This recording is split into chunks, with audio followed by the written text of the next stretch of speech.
오늘은 제가 유방암의 항암 및 면역 관리에 대해서 말씀드리겠습니다. 제가 오늘 새벽에 그 미국 통합암학회에 들렸다가 지금 귀국을 했는데요. 미국의 여러 외국 교수님들을 만나 뵀는데 역시 우리나라뿐만 아니라 외국에도 유방암 환우분들은 결속력도 굉장히 강하고 또 뭐 여러 가지 이런 정보도 많이 얻어서 확실히 다른 암 환자분들하고는 확실히 다른 것 같습니다. 오늘 그 핑크리본 페스티벌이 여러분들이 암을 이해하고 극복하는데 조금이나마 도움이 됐으면 좋겠습니다. 내용이 조금 어렵거나 좀 그렇게 되면 좀 복잡하면 제가 좀 쉽게 설명하고 넘어가도록 하겠습니다.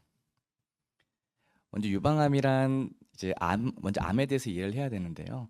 암이란 세포의 변화와 성장이 조절되지 않는 질환입니다. 결국엔 내 몸에 원래 있던 세포가 비정상적으로 증식하는 건데요. 단순히 증식하는 게 아니라 주변의 혈관이나 어떤 혈관을 침범하거나 아니면 장기를 밀어내거나 파괴하는 등 다양한 증상을 발생하게 됩니다. 우리가 보통 이런 암 세포가 만약 유방에서 만들어지면 유방암이라고 하는데, 유방은 실제로 구조를 보면 이렇게 유선이라고 모유가 생성되는 부위가 있고, 이 유선에서 생성된 모유가 유관을 통해서 유두로 나와서 모유로 나오게 됩니다. 근데 우리가 생각보다 대부분은 유선이라는 모유를 생성하는 곳에서 유방암이 생기지 않고 이 유관이라는 통로에서 대부분이 생성되게 됩니다. 그래서 한 80% 정도가 우리가 침윤성 유관암이라고 부르고, 보통 침윤성 소요암은 한 10%에서 20% 정도를 유병률을 보이고 있습니다. 대부분 나이대는 40대에서 49세 혹은 50세에서 59세가 제일 많은데요. 그래서 저희가 일반적으로 엄마들의 암이라고 불립니다. 보통 한 고등학교에서 대학교 정도 자녀를 둔 어머니들이 많이 생기고요. 아까 병원장님께서 말씀하셨지만 최근에는 2021년부터는 갑상선암을 제치고 여성암에서는 발생률 1위를 기록하고 있습니다. 연간 한 3만 명 정도 발생하고 있고, 이 선진국형 암이라고 해서 사실 유럽이나 미국은 거의 10만 명당 90명까지도 생기고 있어서 앞으로 더 많이 늘어날 것 같습니다. 유방암 중에서는 사실 한 95% 대부분이 저희가 조기 유방암인데, 우리가 조기 유방암이라고 하면 보통 1기부터 3기까지 유방암을 조기 유방암이라고 부릅니다. 보통 이제 재발률을 되게 심플하게 얘기하면 1기는 10%, 2기는 20%, 3기는 30% 이렇게 얘기하는데요. 1기도 10% 정도 재발하기 때문에 다양하게 좀 꾸준하게 관리를 해주는 게 굉장히 중요합니다. 그리고 보통 조기 유방암 같은 경우는 저희가 10년 생존율을 한 60%에서 90% 정도로 보고 있습니다. 뭐 여러 가지 얘기 들어보셨을 텐데요. 유방암은 저희가 보통 A형이라고 해서 이 서브타입에 따라서 치료가 굉장히 달라지는데, 뭐 크게 네 가지로 나눌 수는 있지만 일반적으로 세 가지로 나눕니다. 그래서 제일 중요한 게 이제 호르몬의 발현이 돼 있는지에 따라서 호르몬 양성 여부, 그리고 허투라는 안테나, 사실 모든 세포에 허투라는 그 수용체가 있지만 특히 이 유방암 세포에서 과발현되어 있기 때문에 이 허투 양성 유방암을 구분할 수 있고요. 그래서 호르몬 양성과 허투 양성 음성, 이 두 가지 조합을 해서 총 네 가지가 나오고, 그 중에서 우리가 보통 임상적으로는 세 가지가 제일 중요합니다. 그래서 보통 호르몬 양성 유방암이라고 하면 호르몬 수용체가 양성이고 보통 60에서 70% 정도 유병률을 보이고 있고요. 허투 양성은 허투 수용체가 양성인 유방암이고 보통 20에서 25% 정도 보이고 있고, 삼중음성 유방암은 호르몬과 허투가 모두 없는 그런 유방암을 삼중음성 유방암이라고 하고 한 10에서 15% 정도 보이고 있습니다. 유방암은 이제 저희가 보통 조기인 경우에도 항암을 하거나 뭐 방사선 하거나 다양한 치료를 하는 경우가 많은데요. 그런 이유가 우리가 병기 설정을 할 때 아마 여러 가지 검사를 하셨을 겁니다. 뭐 뼈 스캔도 하고 뭐 MRI도 찍고 CT도 찍고 하셨을 텐데, 우리가 현대 의학의 어떻게 보면 한계인데, 우리가 이 암세포를 구분하려면 최소 가로 세로 한 1cm 정도의 크기가 돼야 됩니다. 근데 우리가 보통 가로 세로 1cm 속에는 암세포가 한 10억 개 정도 몰려 있는데요. 그렇다면 뭐 1억 개나 1,000만 개 이렇게 모여 있는 암세포는 전혀 보이지가 않습니다. 보통 암세포 같은 경우는 암세포가 형성되고 국소 침범 이후에, 보통 국소 침범이 될 때 우리가 기점막이라고 하는 베이스먼트 멤브레인을 뚫고 가면 우리가 침윤성 유관암이고 침윤성 암이 되고, 그렇지 않으면 이제 상피내암이 되는데, 이 단계부터 이미 혈관과 림프관을 침범하기 시작하고 이 암세포가 둥둥 우리 몸을 떠돌아다니게 됩니다. 그렇기 때문에 조기 유방암에서도 관리가 굉장히 중요합니다. 뭐 병기는 굉장히 어려운, 복잡하지만 간단하게만 설명드리면 우리가 종양의 크기를 T 기수라고 하고 림프절의 전이 여부를 N 기수, 원격 전이를 M 기수라고 하는데, 이 T기수, N기수, M기수 세 개를 조합을 해서 우리가 보통 기수를 알게 됩니다. 제일 뭐 핵심이 되는 거는 보통 2cm를 기준으로 해서 우리가 2cm가 넘어가면 T기수는 2단계 이상이 되고 임파선이 하나라도 전이가 돼 있으면 N기수가 1 이상이 됩니다. 이게 중요한 이유가 보통 T2나 N1 이상이 되면 우리가 2기 이상이 되기 때문에 그러면 항암 치료가 필요할 가능성이 큽니다. 우리가 유방암의 전신 치료는 수술 전 보조법도 있고 수술 후 보조법 그리고 고식적인 전신 치료가 있는데요. 수술 전 보조법은 우리가 보통 선항암이라고 부르고 수술 전에 이제 어떤 암세포의 크기를 줄이거나 그리고 어떤 수술 범위를 줄이기 위해서 많이 하고 있고요. 수술 후 보조법은 눈에 보이지 않는 남아있는 암세포를 모두 제거하기 위해 하고 고식적인 전신 치료 같은 경우는 우리가 보통 이제 전이가 되어 있는 사기 유방암 환자분들 대상으로 하고 있습니다. 이제 항암 제가 뭐 종양내과다 보니까 이제 항암 쪽을 좀 설명을 드리면 우리가 항암제를 크게 세 단계로 나누고 있거든요. 그래서 1세대 세포독성 항암제가 있고 2세대 표적치료제가 있고 3세대 면역 항암제가 있는데 1세대 세포독성 항암제는 우리가 일반적으로 아는 머리가 많이 빠지는 뭐 빨간 약이나 아니면 뭐 탁솔 계열 항암제 이런 것들을 말합니다. 대부분 이제 암세포가 워낙 분열이 빠르기 때문에 그 분열이 빠른 거를 방해하는 그런 기전으로 작용을 하고 표적 치료제 같은 경우는 사실 유방암에서 굉장히 많이 발전을 했는데 가장 뭐 타겟이 되고 있는 건 허투라는 수용체입니다. 그래서 허투 차단요법을 여러 가지 쓰고 있고 최근에는 에노투라는 약도 굉장히 각광받고 있습니다. 3세대 면역항암제 같은 경우는 원래 암세포는 면역세포로부터 계속 잡아먹혀야 되는데 잡아먹히지 않기 위해 여러 가지 신호를 보냅니다. 도망가려는 신호를 보내는데 그 신호를 차단하는 항암제, 뭐 키트루다나 옵디보 같은 항암제들이고 이것을 저희가 3세대 면역항암제로 부르고 있습니다. 유방암은 사실 굉장히 이런 서브타입 I형과 그런 뭐 환자군에 따라서 우리가 여러 가지 맞춤 치료를 하고 있는데 역시 제일 중요한 건 사실 수술입니다. 제가 늘 환자분들께 말씀하지만 저희 차병원 교수님들이 우리나라에서 제일 수술을 잘하기 때문에 일단 첫 단추를 잘 깨는 게 제일 중요하고요.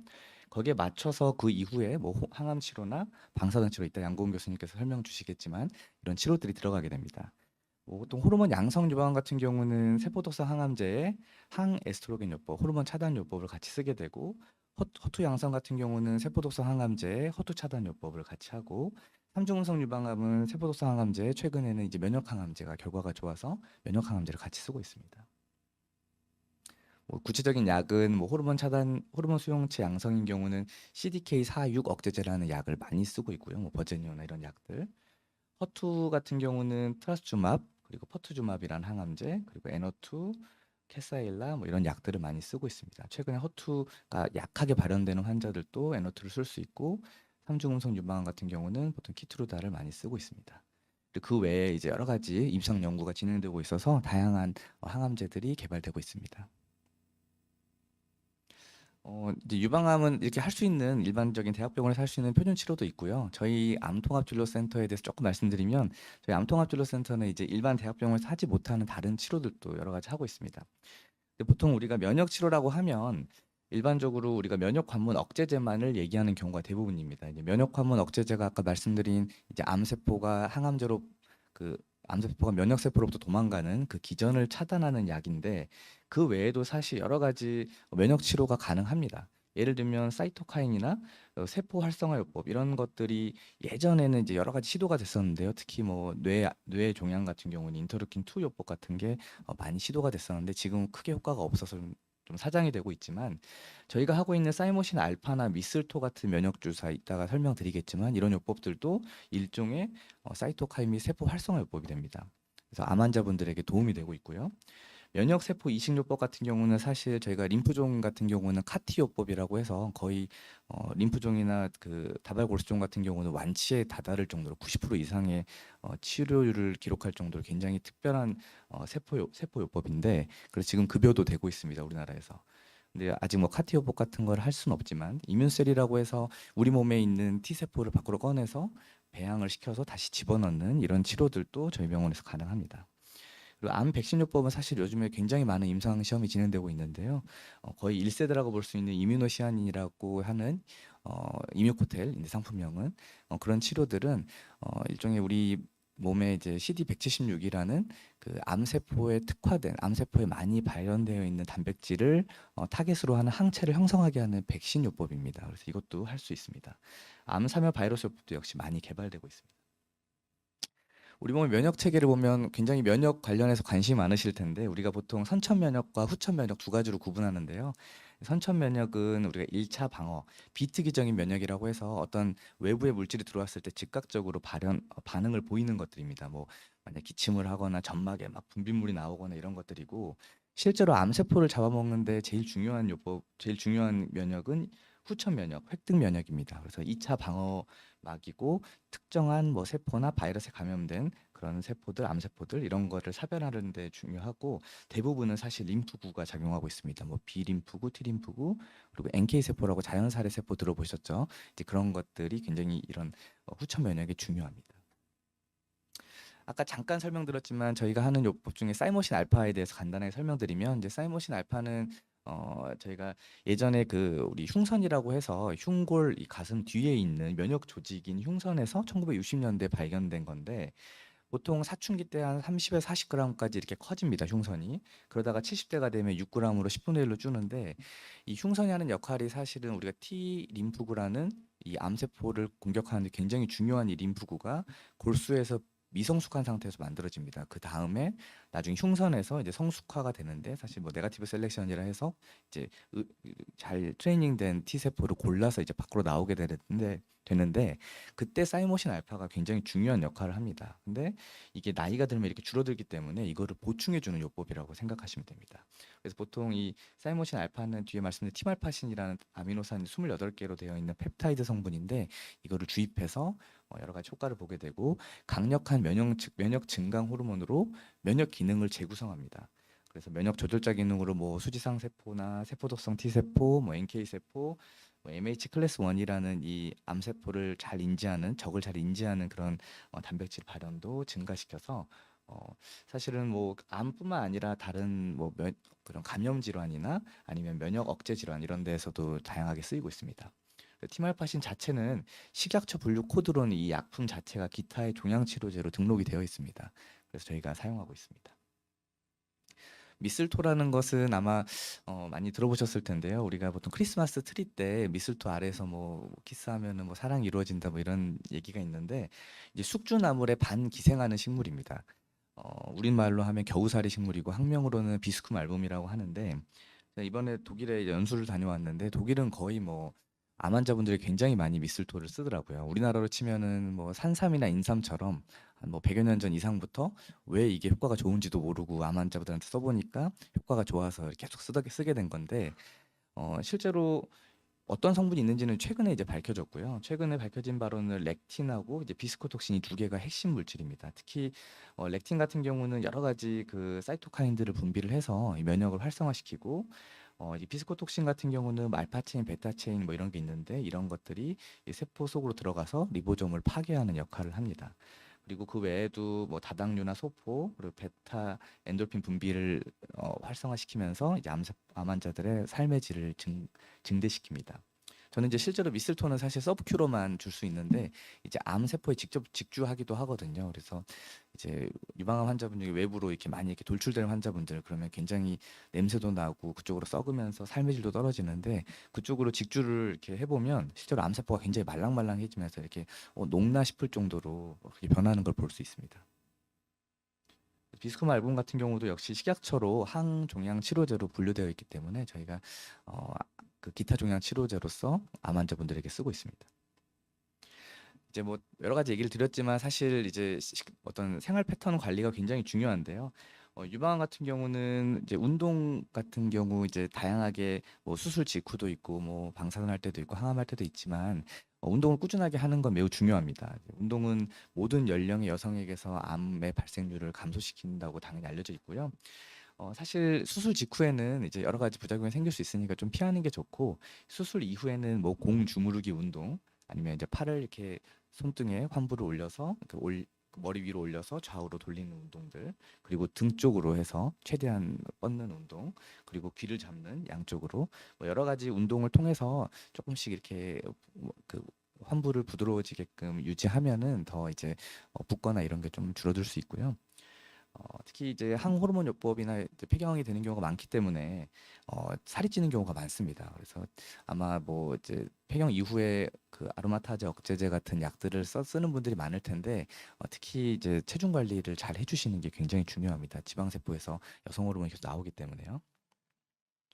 식기 관리도 이제 무엇보다 중요하고 우리가 유방암 환자분들이 사실 만성 질환들이 많은데 뭐 비만이 있으면 당연히 이제 문제가 되고 뭐 시스플라틴이나 이런 항암제 뭐 허셉틴 같은 것도 쓰기 때문에 혈압이 올라가는 분도 가끔 있고요.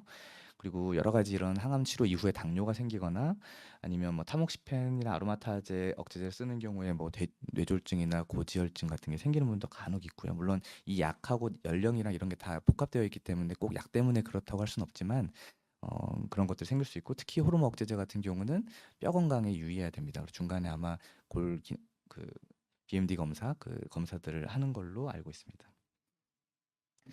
그래서 우리가 체중을 적정하게 유지를 하고 영양소를 골고루 섭취하는 게 중요하고요. 유방암 위험률을 감소하는 뭐 여러 가지 음식들이 있는데 제가 뭐 방송에서 여러 번 얘기했지만 뭐 야채나 과일 같은 거 적정량 섭취해야 되고 섬유질 그리고 카로티노이드, 칼슘이나 유제품 성분들 잘 섭취하는 게 중요합니다. 그리고 위험률을 증가시키는 것들은 보통 우리가 트랜스 지방산이나 어, 뭐 지방산들 그리고 그 동물성 지방 예를 들면 고기를 먹더라도 뭐 지방이 많은 뭐 돼지고기보다는 소고기 쪽으로 좀 더 섭취하는 게 좋습니다. 단백질은 뭐 단백질 먹으면 암이 많이 생기나요? 이런 거 많이 여쭤보시는데 그런 건 아니고요. 이렇게 뭐 체중 관리가 안 됐을 때 조금 더 위험도가 올라갈 수 있고 특히 항암하시는 분들은 고기를 안 먹으면 호중 수치가 많이 떨어집니다. 그래서 하루에 한 80에서 100g 정도 총량이 되게끔 섭취하셔야 되고 제가 보통 손바닥 하나 정도 되게끔 고기량을 총 합쳐서 섭취하라고 말씀드리고 있습니다. 하지만 이제 고지방 식품이나 가공육, 특히 소세지나 뭐 탄고기 등은 당연히 피해야 됩니다. 그래서 채소류는 보통 한 끼당 한 2접시 이상 정도 섭취하는 게 좋고 이 파이토케미컬이라고 해서 다양한 그 색깔의 이제 어 채소들이 있는데 그런 채소들을 섭취하고 십자화가 채소, 우리 뭐 브로콜리나 뭐 배추나 이런 것들, 양배추 이런 것들을 많이 섭취하시면 좋고요. 과일류는 하루에 한 주먹 내외 정도로 섭취하는 게 좋고 이게 보통 사과로 하면은 한 3분의 1개, 바나나 반 개, 뭐 귤 2개, 오렌지 반 개, 뭐 딸기 7개, 뭐 수박 한 쪽, 토마토 2개, 방울토마토 한 25개 정도 양이 됩니다. 나트륨 당류는 되도록 적게 섭취하는 게 좋고요. 뭐 크림이나 설탕, 뭐 간장, 올리브유는 괜찮습니다. 간장 같은 게 너무 짜지 않게 먹는 게 좋고 뭐 고기나 계란, 뭐 두부, 견과류 등과 함께 균형 있게 섭취하는 게 중요하겠습니다. 단 음식 같은 경우는 보통 이제 또 빵을 많이 얘기를 하는데 빵 같은 경우는 우리가 밀가루 같은 경우 다 도정이 돼 있기 때문에 미네랄 같은 게 보통 없어지고 그리고 도정된 그 상태에서 이제 설탕을 많이 넣어서 만들기 때문에 지나친 단 음식은 피하는 게 좋고요. 또 콩을 먹어도 되는지 많이 여쭤보는 분들이 있는데 콩에 있는 이소플라본이 뭐 여성 호르몬 유사체라고 해서 뭐 걱정하시는 분이 있는데 그게 걱정할 정도로 섭취되려면 뭐 캡슐로 농축해 가지고 하루에 뭐 수백 알 정도 섭취해야 될 정도이기 때문에 일반적으로 드시는 콩이나 뭐 우유 정도는 괜찮습니다. 뭐 제가 늘 말씀드리지만 만약 그게 문제가 됐으면 그런 회사들은 다 이제 유방암 환자분들에게 소송 걸려서 회사 유지가 안 되겠죠. 그리고 생활 속 내분비 교란자 물질들이 여러 가지가 있는데 우리가 보통 PPP라고 해서 세 가지 P를 조심해야 되는데 첫 번째 P가 플라스틱입니다. 그래서 보통 플라스틱을 우리가 넣은 상태에서 예를 들면 전자레인지 돌리거나 그러면 그런 데서 환경 호르몬이 나올 수 있으니까 조심하셔야 되고 또 하나의 P는 파라벤이라고 해서 화장품에 찾아보시면 파라벤 성분이 있는지 그 유지제인데 이제 그런 성분들이 호르몬 역할을 할 수가 있고 또 하나는 페스티사이드 살충제입니다. 그래서 살충제 같은 게 잘 있는지 그리고 음식 같은 것도 과일 같은 것도 잘 씻어서 드시면 좋겠습니다. 저희 센터 이렇게 다니시는 환우분들 많이 있으실 텐데요. 앞으로도 혹시 항암을 하거나 뭐 수술하거나 여러 가지 치료하면서 힘든 게 있으면 언제든지 저희 1층 암통합진료센터로 오시기 바랍니다. 감사합니다.